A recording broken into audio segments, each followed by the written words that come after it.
Hello students, I am Dr. S.K. Singh and in today's class we are going to discuss about direct calorimetry. पिछली class में हम लोगों ने सीखा calorimeter के बारे में एक इंस्ट्रूमेंट जो कि हीट मेजर कर सकता है। हीट क्यों मेजर करनी है हमें? Because we need to measure the expenditure of energy by the humans.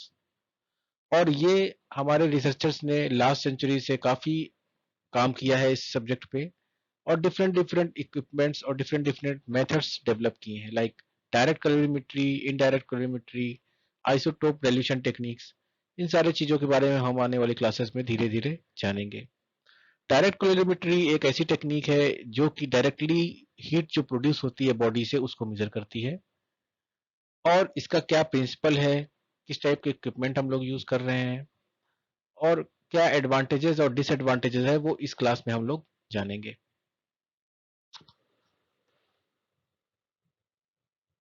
हमारी बॉडी में लगातार बायोकेमिकल रिएक्शंस होती रहती हैं। जो भी हम लोग फूड स्टफ खाते हैं वो ऑक्सीजन की प्रेजेंस में ब्रेक डाउन होता है जिससे कि एटीपी और प्लस हीट रिलीज होती है और यही हीट हमारी बॉडी को वार्म करने के लिए जरूरी होती है। So since all energy is eventually converted to heat energy, the total energy expended by an individual can be measured directly. तो अगर हम लोग इस एनर्जी को मेजर कर लें तो we can said about the energy expenditure about the person।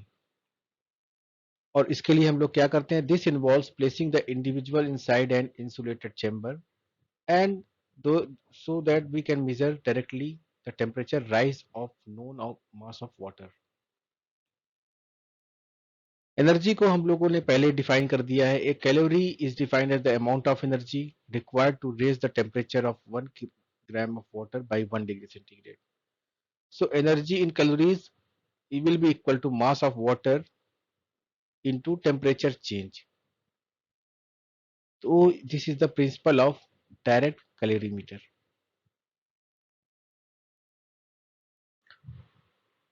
ये कैसे काम करता है? It works on the heat conduction principal.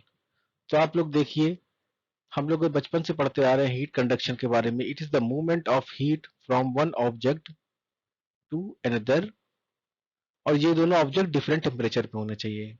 For example जब हम लोग अपने हाथों को रगड़ते हैं, we are touching hot water bottles, तो क्या होता है? हमें हीट महसूस होती है। व्हेन द कोल्ड हैंड्स, अगर हम लोग दो बोतल ले लें, दो बॉटल्स ले, एक में हॉट वाटर भरा है जब और एक में कोल्ड वाटर, तो क्या होगा? When the cold water hands touch the hot water bottle, heat flows from the hotter object to the colder one. तो यहाँ पे आप देख पा रहे हो कंडक्शन ऑफ हीट के एग्जाम्पल को। यहाँ पे एक वार्म कर रहे हैं एक साइड में, तो मॉलिक्यूल वाइब्रेट कर रहा है और ये वाइब्रेशन क्या हो रही है? दूसरे एंड तक जा रही है। तो this is the principle of heat transfer by conduction. और इसी प्रिंसिपल को हम लोग इक्विपमेंट में यूज कर रहे हैं in the form of calorimeter. यहाँ पे आप देख रहे हैं कि एक कॉइल है जिसको हम लोग वार्म करते हैं। इस कॉइल में भरा हुआ है वाटर। जब कॉइल गर्म होगा तो क्या होगा? वाटर में भी हीट प्रोड्यूस होगी, हीट ट्रांसफर होगी और ये transfer of heat will also be transferred into the thermometer which is attached to this vessel। तो यहाँ पे आप इस थर्मामीटर को देख रहे हैं और जब वाटर गर्म होगा तो ये थर्मामीटर में भी टेम्परेचर इंक्रीज होगा। इसी प्रिंसिपल के आधार पे हम लोगों ने बॉम्ब कैलोरीमीटर और different direct calorimeter system develop किए हुए हैं।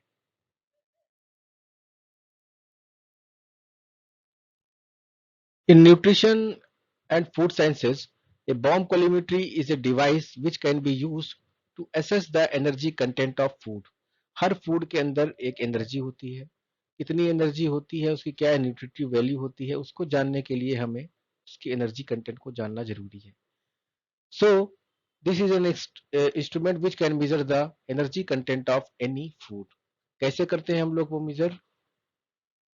The food item is combusted and the released heat is quantified। Food item को हम लोग यहाँ पे रखते हैं कंबशन चैम्बर में और उसको कंबस्ट करते हैं और इससे हीट जो रिलीज होती है उसको हम लोग क्वांटिफाई करते हैं। सो this is the principle of the bomb calorimeter. यहाँ पे आप इसको देख पा रहे हो, ये एक इक्विपमेंट है। This is the insulating container, चारों तरफ इंसुलेट है। और इसी को हम लोग यहाँ पे इस चैम्बर को बोलते हैं कंबशन चैम्बर। यहाँ पे देखिए आप लोग, फूड प्लेस किया जाता है, फूड सैंपल को, और एक इलेक्ट्रिक इग्निशन सिस्टम से स्पार्क जनरेट करते हैं, जिससे ये फूड कंबस्ट होता है, जलता है।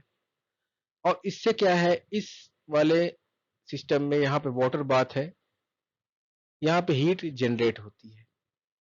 और हीट जब जनरेट होगी तो क्या होगा कि थर्मल वाटर का टेम्परेचर भी इंक्रीज होगा, और धीरे धीरे थर्मामीटर का भी टेम्परेचर इंक्रीज होगा। So it is well insulated box in a thermometer which allows energy intake to the accurately determined। यहाँ पे एक सील्ड चैम्बर है that is charge with oxygen. Oxygen काफी अमाउंट में रहता है, जिससे कि आसानी से ये कंबस्ट कर जाए। The food stuff is ignited by electron spark and burned in the pure oxygen. जो अभी मैंने डिस्कस किया, यह इलेक्ट्रिशियन इग्निशन सिस्टम है। Increase in temperature, water temperature directly reflects the heat released during food's oxidation. And this change in temperature we can measure with the help of thermometer। और जो heat produce होती है उसको किस में express करेंगे, kilocalorie में। So this is the methodology of a bomb calorimeter. Now you can see the function of bomb calorimeter in animation. तो यहाँ पे आप देखिए, this is the principle which we have already discussed. और ये है bomb calorimeter. इस combustion chamber में हम लोगों ने with the help of electric heater ignite किया, कंबस्ट किया फूड मटेरियल को, जिससे कि इसका टेम्परेचर यहाँ पे आप देखिए इंक्रीज हो रहा है। जैसे जैसे ये टेम्परेचर इंक्रीज होगा, वैसे वैसे थर्मामीटर का भी टेम्परेचर इंक्रीज हो जाएगा, जिसको हम लोग मेजर करेंगे।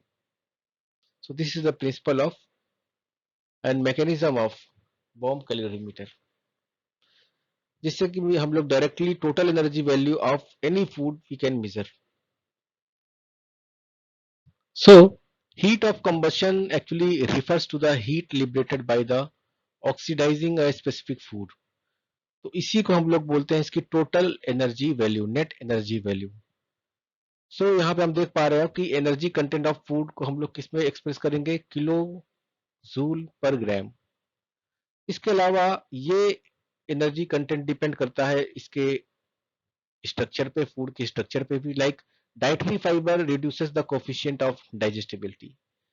जो डाइटरी फाइबर्स रहते हैं वो आसानी से डाइजेस्ट नहीं होते हैं, which affects the total energy value. So a high fibre meal has less total energy absorb than those a fibre free meal of equivalent calorie content. So हम लोग देखें तो there is a considerable variability exist among the efficient percentage of any food। बहुत ज्यादा variability है, because they all made up of biomolecules like carbohydrate, lipid and protein. और उसमें भी अलग अलग उसकी हीट ऑफ कंबशन है, उसकी नेट एनर्जी वैल्यू है। तो यहाँ पे आप देख पा रहे हो, कार्बोहाइड्रेट की नेट एनर्जी वैल्यू निकाली गई है 4.2 किलो कैलोरी, लिपिड्स की 9.4 किलो कैलोरी, और प्रोटीन्स की 5.65 किलो कैलोरी। और इसी आधार पे हम किसी फूड का नेट एनर्जी वैल्यू कैलकुलेट करते हैं। So the average amount of heat produced on combustion of three important basis of varieties of food stuff in the bomb calorimeter। और इसी बेसिस पे एवरेज वैल्यू लेके हम लोग किसी भी फूड वैल्यू के नेट एनर्जी वैल्यू को कैलकुलेट कर सकते हैं। पिछले स्लाइड में हम लोगों ने देखा कि हम लोग कैसे फूड स्टफ की एनर्जी को मेजर कर सकते हैं with the help of bomb calorimeter. लेकिन ह्यूमन की अगर हमें नेट एनर्जी एक्सपेंडिचर को मेजर करना है तो वी नीड ह्यूमन कैलोरीमीटर। हम लोग जानते हैं कि सारी बॉडी में जो भी हम लोग फूड स्टफ खाते हैं उसमें ultimately they lost as a heat. और अगर हम लोग इस हीट को मेजर कर सके, so we can find out about the net energy uses by a person. और इसके लिए हमें पर्सन को क्या करना पड़ेगा, एक लार्ज इंसुलेटेड बॉक्स में रखना पड़ेगा। यहाँ पे आप देख पा रहे हो इस पिक्चर में, एक लार्ज इंसुलेटेड बॉक्स में एक पर्सन को रखा गया है। और heat exchanger water flowing system बनाना पड़ेगा जो कि हीट एक्सचेंज करेगा। तो यहाँ पे आप देखिए water flows through this copper coils. तो इस वाले कॉपर कॉइल्स में वाटर फ्लो कर रहा है और इसी से हम लोग इस टेम्परेचर चेंज को मेजर कर सकते हैं। So it's a very accurate process but very expensive and very difficult. So there are so many difficulties in this kind of process, like direct calorimeter have to be large enough to contain a person. एक बहुत बड़ा system चाहिए जो कि एक person को रख सके। इसके अलावा एक्सरसाइज करने के लिए उसमें लार्ज इनफ स्पेस होना चाहिए, डिवाइसेस होनी चाहिए मेजरमेंट के लिए, and there must also be a ventilation system to allow air flows. यहाँ पे आप देख पा रहे हो वेंटिलेशन सिस्टम भी लगा हुआ है out of the chamber for their duration of the assessment. These devices are expensive, बहुत एक्सपेंसिव डिवाइसेस हैं ये, एंड इसीलिए इनको कंस्ट्रक्ट करना और ऑपरेट करना बहुत मुश्किल है। Therefore most laboratories that do research on humans use more cost effective method indirect calorimetry, जो कि हम आने वाली क्लासेस में जानेंगे।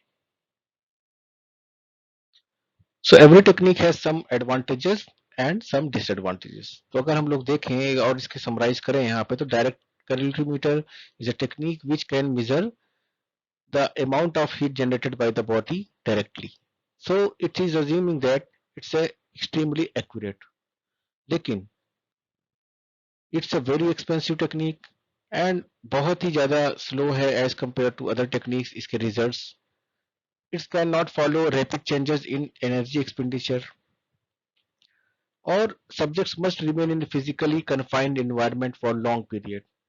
In addition to the direct calorimetry doesn't provide any information about the nature of the substrate. Substrate का nature है उसके बारे में ये कोई भी इंफॉर्मेशन प्रोवाइड नहीं करती है। मोटर ड्राइवन एर्गोमीटर्स जो यूज किए जाते हैं इस टेक्निक में, that can do like vary the results. It also give off heat as well. Not all heat is liberated from the body. Some of the heat is liberated from the this kind of motor system. Sweat also affects the body temperature and mass. So these are some of the disadvantages which makes these techniques less appropriate as compared to the indirect calorimeter जो हम आने वाली class में discuss करेंगे। अगर आपको ये video पसंद आए तो जल्दी से लाइक कीजिए, सब्सक्राइब कीजिए और बेल आइकन दबाना मत भूलिएगा।